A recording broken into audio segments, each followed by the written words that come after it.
So tonight I'm joined by Justin Jaynes. That's right. Is that how you say it? Your second Yeah, name?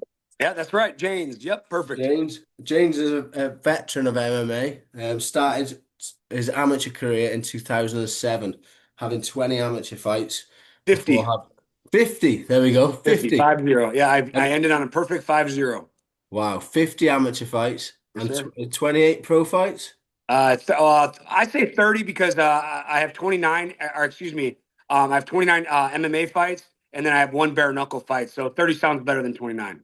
Yeah, round so 80 fights then. Round it Yes, up. sir. Exactly Wow. 80. That's some experience. So have you finished fighting now or are you still? No, right now, I had some legal issues last year, so I'm suspended right now, but I do plan to finish, I do plan to fight again. I plan to fight. I want to make another run at the UFC. I really think I can do it. This suspension has given my body, given my mind a break. I haven't had a break since I was 17 years old, between high school wrestling, between college wrestling, between, moving to Vegas as soon as I graduated. I've been competing three, four, five, up to 10 times a year, not counting wrestling for the entirety of my life. So, although the suspension wasn't I'm looking at it as a blessing in disguise because I get a Yeah. year off, let my body recover, let my mind recover. When I first got suspended, I wasn't sure if I was ever going to fight again. But now it's been shit. We're going on like 8 months of suspension, and I haven't sparred. I haven't, been able to talk about getting a fight. So I just feel like my mind and body is fully recovered. And when I'm back ready to go in April, I'm gonna be ready to go. And I think that it's with maturity too. Here's the thing with like 80 fights, like I started my career off as a heavy wrestler, grappling based. Yeah. And as I transitioned more into MMA, I fell in love with striking. Then I got that first round knockout in the UFC, and it's like, fuck, I'm just going to do that every time. So I kind of abandoned the roots of what got me there, wrestling, grappling, Yeah. heavy pressure. And I was like, fuck, because my first fight in the UFC, I got the 50K bonus from the knockout. So I was like, fuck, I'm just going to do that every time. And, I think that my maturity as a fighter from 5 or 6, oh, that was when I was 30. So 6 years ago, I've really matured as a fighter. I know that sounds funny because I've had 80 fights. It's like, fuck, this guy, you should have had maturity. But when you get in the UFC and you knock somebody out, it's like, I just want to do this every time. But I think when I get back into competition, my last fight in October, I fought a really tough Marlon Morales. He was 18-6 coming into the competition. My coach, Dennis Davis, Roman Isbell said, listen, believe in us.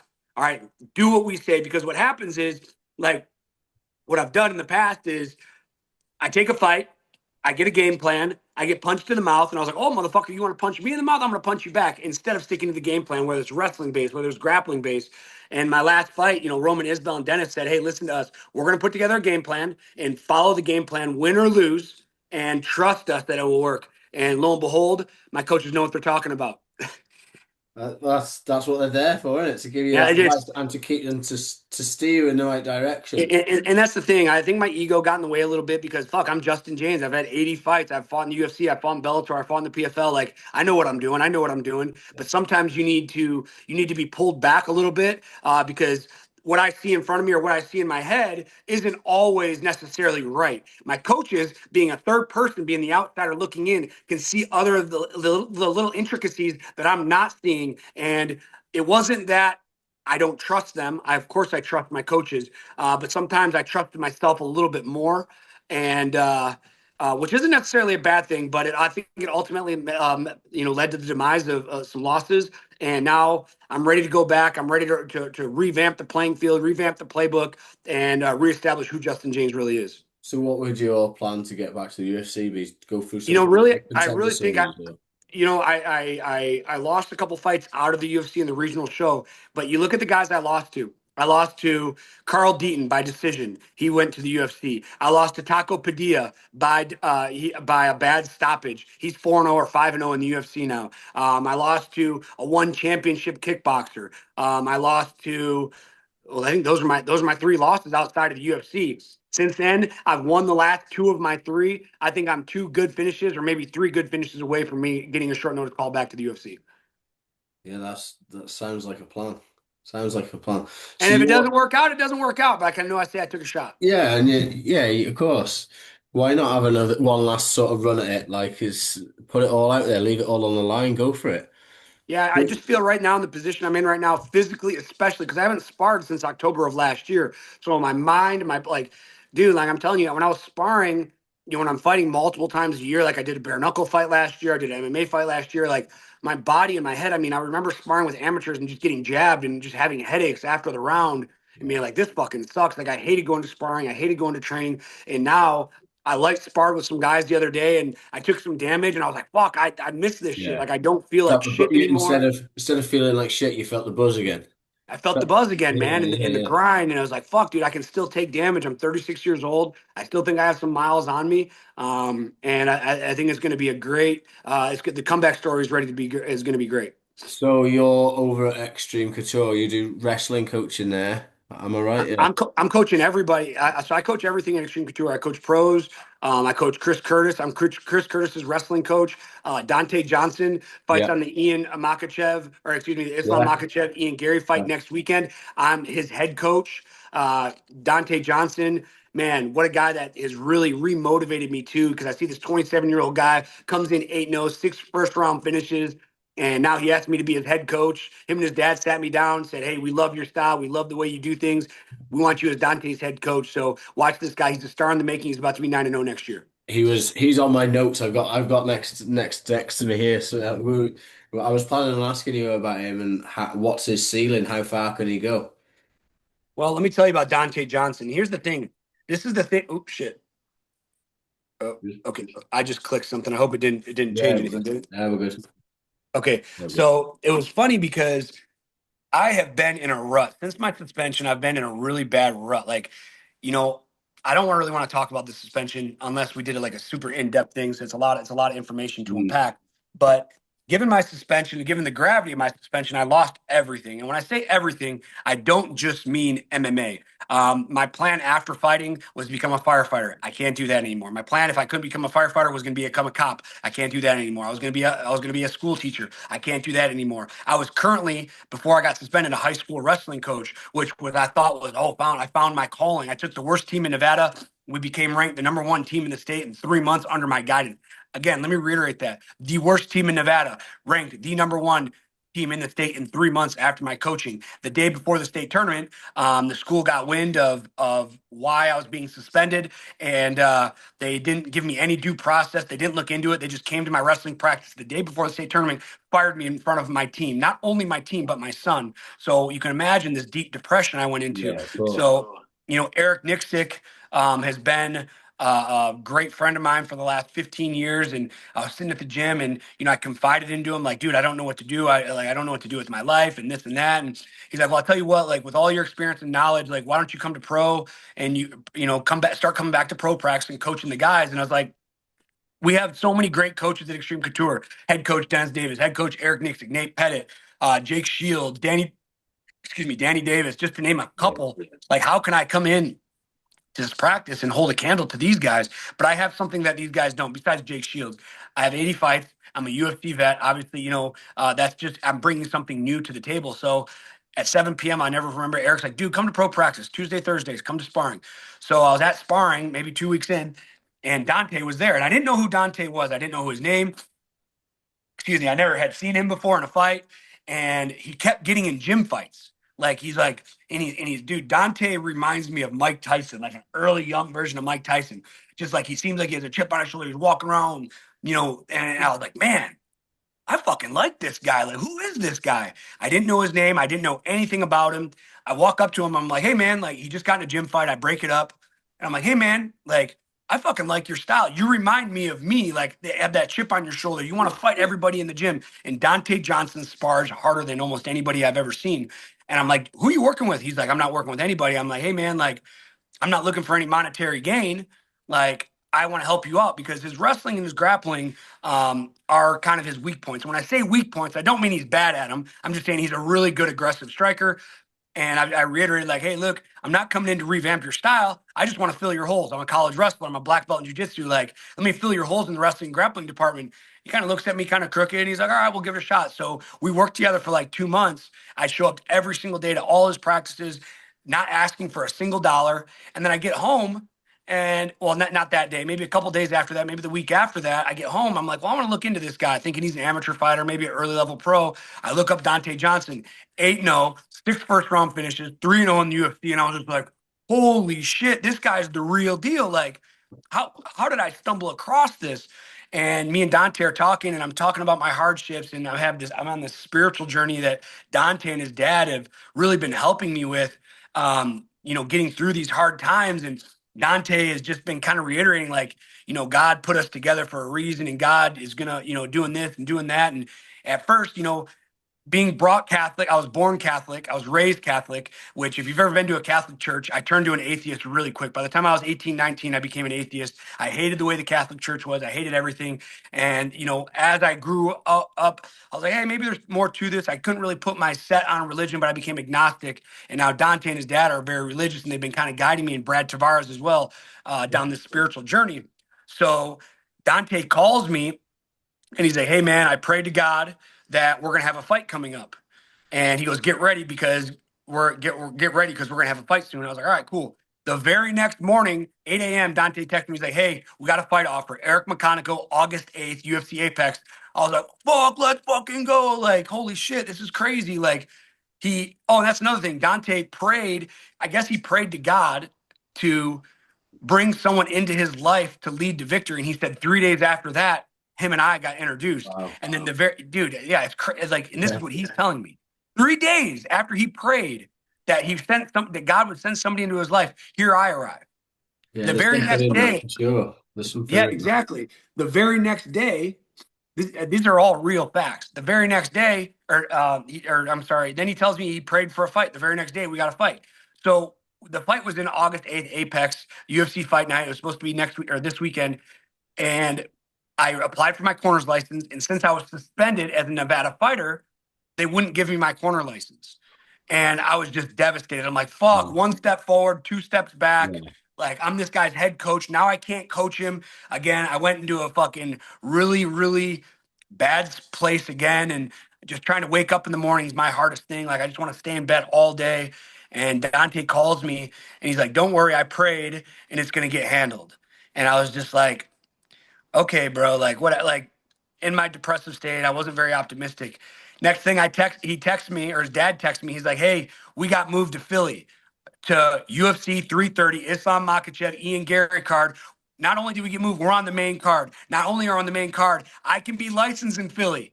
So next week, me and Dante cruising out, head coach. Dante's going to go in there. I've already seen it in the stars. It's written in the stars. I've seen it.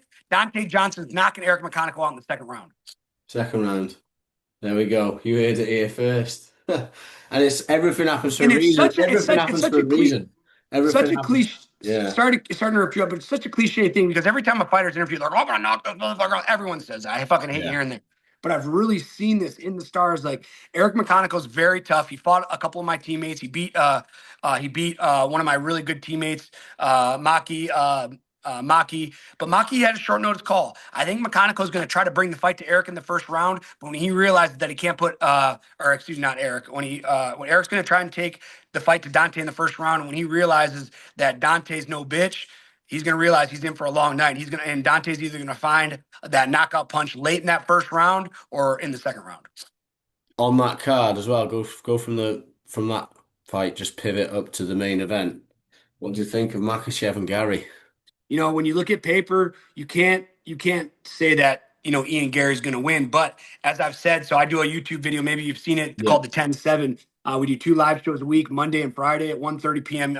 Pacific, and we try to. I'm about to do some videos actually right now once I'm done with this for the show. But I really think that 2026 is the year of the underdog. I did a preview video of Sean Strickland versus Hamzat Chimaev. The fight went exactly how I thought it was going to go, if not maybe a little better than I thought it was going to go. Sean winning. Now you look at Justin Gaethje versus Ilia Topuria. I had Justin Gaethje winning that fight. I thought Ilia was going to go in, with that aura, that ultra confidence that he was going to be unbeatable. Justin Gaethje goes in there and puts a stamp on his ass and puts him away. I think Ian Gary's going to play behind his long rangy strikes. He's going to frustrate Islam. He's going to get him to overcommit. As long as Ian Gary uses his range and his lateral movement, and again, obviously he's a huge underdog. Obviously, everyone calls me crazy for thinking Ian Gary's going to win. But Ian Gary, look at how he fought against Shavkat. Look at how he's fought against these high-level guys. Although he lost to Shavkat, he had some great moments in that fight, and I think he's going to find some great moments in this fight using his range and using his lateral movement. Now, if Islam's able to push him back and get him in the cage, get him against the cage quick, it's going to be a quick night. But I think Ian Gary's really smart. He's evolving as a fighter. You saw him when he fought MVP. He displayed his wrestling. He displayed his grappling. I think 2026 is the year of the underdog. And so far with underdogs, I'm with big underdogs, Justin Gaethje and Sean Strickland. I'm 2-0. I'm predicting Ian Gary to win by decision, 3-0 for the underdogs. Wow. Okay. Love it. I rate it as well. And there's evidence there that backs it up as well, isn't there? From like you say, from the fights earlier this year. What's obviously Sean's in your gym training. What's it like having a champion like Sean around the place? Sean's great, man. And you know what? Sean is, he's maturing as a person. I'm not going to say he's maturing as a fighter because he still has that Neanderthal style where he just wants to come in and bang every day. But he's really becoming a leader and a staple at Extreme Couture. He's taking almost a coaching role that he takes control of the room. He's helping guys out. He's turned off this new leaf that, I saw him on a podcast recently where he talked about wanting to help people and this and that, and, talk about, his trials and tribulations that he's went through to get to where he's at. Sean is dude. I don't care how you feel about Sean. I can vouch for him. We haven't always seen eye to eye, and we've gotten some spats at the gym before. I thought a couple times we were going to get in a fight, and I just want. I'm not saying that I can beat Sean Strickland in a fight, but I'm not afraid of anybody. I would have took my ass whooping like a man. But right now, Sean's taking this leadership role, and I'm very grateful to have him in the gym. It's almost like it sounds like he's a bit of a team captain in a way. Yeah, exactly, man. And we Like have so many great team captains. I mean, Brad Tavares, man, he's been a part of this spiritual journey. Brad has been a pillar in this depression that I've went through. He's been somebody that I can call. You might, geez, it's just Chris Curtis, yeah, Brad Tavares, Fluffy Hernandez is recently training Extreme Couture. He fights in 2 weeks. yeah. Roman Delaziz, geez, who else? Johnny Walker. What? I think that's wrong. It better be clean. Anthony Hernandez, the list goes on, man. So it's hard to say we have one team captain. We have so many great fighters, but Sean has definitely taken a leadership role. So sure, Fluffy's fighting against RoboCop in a few weeks. Yes, August 22nd is the Obviously, date. obviously, his last fight was against Strickland, so he's come across after that fight and started training at Extreme. That shows a lot of sort of humbleness, I suppose, to want to learn from the people that's Oh, there's another upset. Everyone had Fluffy beating Sean, and I thought, no way. yeah, No way. yeah. Dude, you guys don't realize how big Sean is. When Sean stands next to Fluffy, like he's significantly bigger. And it's like Where do you think the UFC will go with Sean's next fight? Do you think that? I'm not sure, man. Sean is kind of he's still dealing with a shoulder injury. So obviously people are calling for the Hamzat rematch, but I don't think Sean wants that rematch. But you look at everybody in the division, like most of the fights are rematches, man. I'm not really sure. I think when Sean's ready to say who it's going to be, he'll put it on his Instagram. Yeah, I'm looking forward to that because I think Kamzat was they say that he was going up to fight Yuri and he was a bit compromised from that. It would be it's one of these things. These sometimes these rematches they don't really get the blood flowing, do they? Like I don't like seeing rematches, man. no, I want to see some new blood. I want to see, and not to mention how they acted after the fight, of all the respect they shown. Like, how are they going to build up off that? yeah they can't go back to being like Exactly. It'd be too fake. Exactly. yeah. You just know that it was all set up almost like WWE in a way. Um, So I was recently out in Vegas for the Paddy fight. Well, I say I was there for the Paddy fight. I was there for the Connor fight, but after the event, I was there for the Paddy fight because he just took over and just stole the show. What do you think of some of the UK prospects? We've got Paddy Pimblett, Luke Riley. Dude, Patty Pimblett, Luke Riley. Luke Riley, what a fucking stud. I didn't know anything about him until this past fight because he fought my teammate Kai Kamaka. And, when I saw that Kai was such a huge underdog against a guy that I've never heard of, that I didn't think like Luke Riley had that impressive of a resume. From a name standpoint, not that he hasn't finished guys and knocked guys out, but when I'm looking at his resume, when I was doing the fight breakdown, I was just like, there's not really any names that I super recognize. There was like one or two that I recognized, and I'm thinking Kai Kamaka, man, he just fought Brendan Brandow for a regional show, had a fucking slobber knocker of a fight. He's on when he's fighting for Tough Enough, he was fighting a who's who in Tough Enough, which obviously it's a regional show, it's not the UFC, but Yeah. they still do have incredible fights. I was just like, man, I think Kai can get this one for what Luke did to go in there and do what he did to Kai. Might have been a quick stoppage. Kai says it was a quick stoppage. I talked to Kai about it after the fight. He felt it was a quick stoppage, but to do what he did to even put Kai in that position is nothing short of incredible. You look at Paddy Pimblett. Man, Patty, every time he fights, he seems like he's getting better. He's fought several of my teammates. He fought Jordan Levitt. Jordan Levitt, the monkey god, man, like the Monkey King or whatever, like a guy that, a guy that I wanted to fight while I was in the UFC. Him and I train together a lot at the PI now. What an incredible guy. What an incredible fighter. What Patty has been able to do with this division. The only thing that concerns me about Patty is his weight issues. And not that he's missed weight, but as he gets older, I'm concerned, and you know what? I shouldn't even be concerned about it because it's not my problem. It's his problem that he's going to struggle making weight later in his career. While we're young, while we're healthy, it's easy to lose that weight quick. Yeah. But as we get older, weight cuts get harder. He's got a guy called Paul Reed who's his nutritionist. Mhm. And he says that Paddy is by far that he's the best at weight cutting. He's the best. Yeah, he balloons. He's already but he balloons back up after a couple of weeks. But I don't think he's doing quite as severe like food eating challenges as what he used to. I've seen pictures of him since the fight, and he's been on holiday with his family. People are saying, "Oh my God, he's got to this size already," but I think he gets it bang on every time. And then Sure. I think he's a big enough guy when it comes to it. He'll just move up anyway. Like Yeah. he's a big dude. Well, I Real think he big. has a lot of unfinished business at lightweight. I think that Armin and Justin need to go. If I would like Justin to retire, actually, I want him to see him. I want to see him retire on top. I think that if Justin doesn't retire, I think Justin should fight Armin and Patty should fight Ilya. It's kind of like a four-man tournament style. I think Justin had the perfect opportunity to retire. Like you as an American, if you were in that position on the White House lawn, just won the title. Take those gloves off, put him down. Yeah, it's not going to get bigger than like whoever they book him against now, whether it's Arman, whether it's Charles, But it's all whoever. rematches, just like we just talked. Like besides Yeah, Armin, Ilya's a yeah, rematch, Patty's a rematch. Like just retire on top. You're giving these guys a chance to beat you when you're on top. And that's the thing. You look at George St. Pierre, he retired on top. You look at Habib, he retired on top. Who else is retired on top? Nobody. Justin Gaethje, take your flowers, take your money, run off in the sunset. yeah. You're definitely right, definitely right. Um, One quick question. So, if you could fight anyone from any era, boxing, MMA, anyone, who would you fight and why? Your car, Klaus. No questions Okay. asked. I liked your car a lot. We've become friends over the years. But in 2007, I always said this when I was in the UFC. In 2007, Jakar and I are both from Michigan. Oh, And he was from a rival high school to my high school. He was from South Haven. Richmond, Michigan has an incredible wrestling team, or did. We were one of the best teams in the state all 4 years. I think we won it once. We took second twice. My senior year, I was 57 and 0.